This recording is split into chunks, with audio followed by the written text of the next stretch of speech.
Call me old-fashioned, but I think promises should be kept. And promises have been made to the community on a number of occasions, and these should be kept.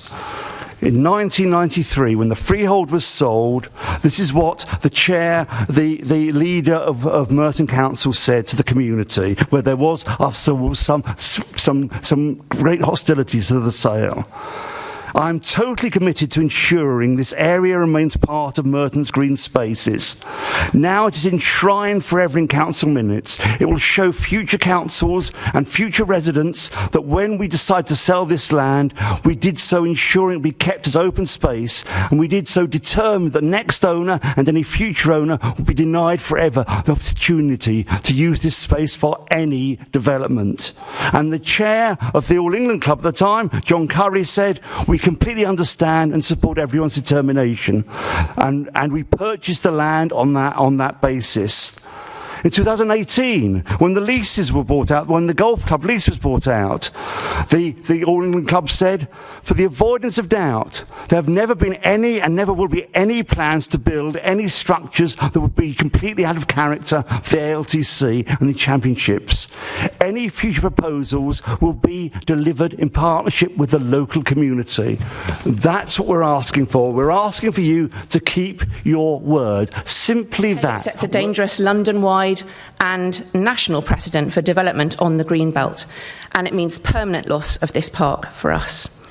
The London plan says that development that involves loss of metropolitan open land in return for the creation of a new open space elsewhere will be not considered appropriate, that kind of deal being done. And here, Alltech are attempting to do a deal. They're just providing 28% of that land is for this publicly open park, which isn't actually open for some of the year. During the championships, it will be a car park.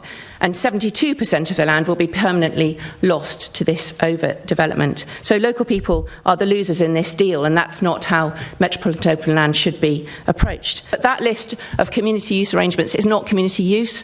The 7 courts is derisable. It's just for a few weeks of the year, a few tickets. It's most of that list given as community use is there to manage access to the championship and not provide real community use for us at all. And my final point is that there is a very viable alternative which would give economic gains and environmental protection, and that is to develop the land in Roehampton, to keep the qualifiers there next to the National Tennis Centre. It would be really welcomed in Roehampton alongside the renewal plans that we have for Roehampton. There is a viable plan that was never addressed by Wimbledon and has been dismissed far too easily in this application. I can tell you that the community is very firmly against this planning application. If you were to take a tour of the ward today, you would see many Save Wimbledon Park posters in windows. This is designated as metropolitan open land. It forms a valuable green space within the community, the lungs of the community. We need these green spaces to allow us to breathe freely, and so do the local wildlife. Building on this land would be an environmental disaster, with a loss of biodiversity calculated at 30%. The AELTC are fond of repeating over and over that the golf course was a private club and that local people did not have access to it. This is disingenuous, given that they plan to fence off more than 3/4 of it, install their industrial-scale tennis complex on it, and charge people to enter. The golf club was open to all Merton residents to play there. The AELTC is not transforming private land to public land, far from it. Wimbledon will always be the premier Grand Slam because of its history and unique playing surface. All players want to prove themselves against the past great players and win on grass, clay and hard courts. This is the so-called surface slam. The Grand Slams are a cabal, and they will not let themselves be broken up or shrink. They are not vastly different in size, and significantly they have similar number of seats on the 2 main show courts. The other Grand Slam sites do not have any more space to expand, and the number of players in the draw cannot increase. As an aside, Roland Garros only has a 5,000 seat number 2 court. There is also no need to have 6 extra proposed practice courts in the MOL, as these have been temporarily created on the AELTC croquet facilities up to now. No alternative to the location and size of the new 8,000 seat number 2 court has been proposed. The current proposal is a roofed arena, bigger in capacity and size than the Albert Hall. It will remain dormant for 50 weeks of the year, which is, frankly, not a high level of sustainability. I would like briefly to touch on some of the benefits that have been put forward by the applicant as part of the case for very special circumstances. They include the misleading. The Lakeside Walk is a pre-existing obligation under the 1993 sale agreement. It is not a new benefit. The arbitrary. The promised parkland is purely permissive with access at the whim of the developer. The miserly. Public use of the 38 grass tennis courts is limited to just 7 courts for 7 weeks of the year. And the illusory. Section 106 monies include off-site items, some of which Merton Council were due to install themselves next year. Put simply, if this application is granted, then the future of metropolitan open land is on a slippery slope. And Take the crucial biodiversity issue. The developer has had 3 stabs at getting a figure, all with different answers, whereas our hugely qualified environmental scientists have come up with a figure of a biodiversity net loss of 36%, as opposed to the minimum 10% BNG required for such a development. Our expert in-depth analysis and methodology has been shared with the GLA and the London Wildlife Trust, but never challenged.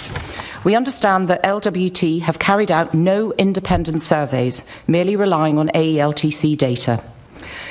Also, please don't be fooled by the CGIs. They are just an ideal artist's impression 25 years post-completion of any project, i.e. the 2060s.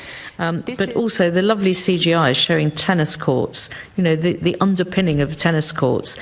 It may look like grass, and I don't believe the fences will ever be taken from around them. Children playing all over something that's going to be a Wimbledon championship tennis court, that's never going to happen, that people are just going to be allowed to walk around them. That is just a fallacy and a CGI. But I think without the proposals before you today, Wimbledon will fall behind all the other Grand Slam events. We are the only slam that doesn't host our qualifying event on the same site as the main tournament. Qualifying for Wimbledon currently takes place in Roehampton on a time-limited and rented site. We know that this holds us back in offering a truly world-class experience. We have a real need for a third show court, which mirrors that of the other Grand Slams and includes a roof to mitigate against the ever more disruptive weather. We cannot provide the players with the required access to practice courts, and this results in players having to share courts, to travel off-site, or reduce their practice time altogether. These arrangements also limit the opportunities that we have to welcome fans to see players preparing ahead of their matches, and this is something that is hugely popular and inspiring at all the other Grand Slams as they continue to grow every year. Demand to attend the championships has never been greater, but we are constrained by space on the existing site. I mean, the picture showed people seated, enjoying themselves, walking through. That's in the closed part, your part of the the development. Who are those people that were on the grass enjoying themselves? And last question first. In terms of that, what we have offered as well in the Section 106 is curated tours around the site. So at the moment, as you can imagine, Wimbledon being the premier tennis tournament at the moment attracts a lot of visitors throughout the whole year. They go to the Wimbledon Museum and they walk the grounds and they're escorted around the grounds.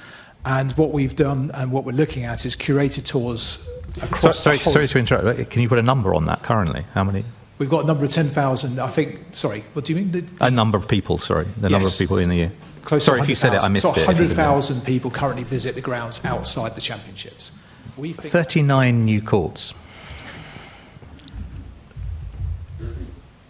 You make a strong case for additional courts because of, during the championships, the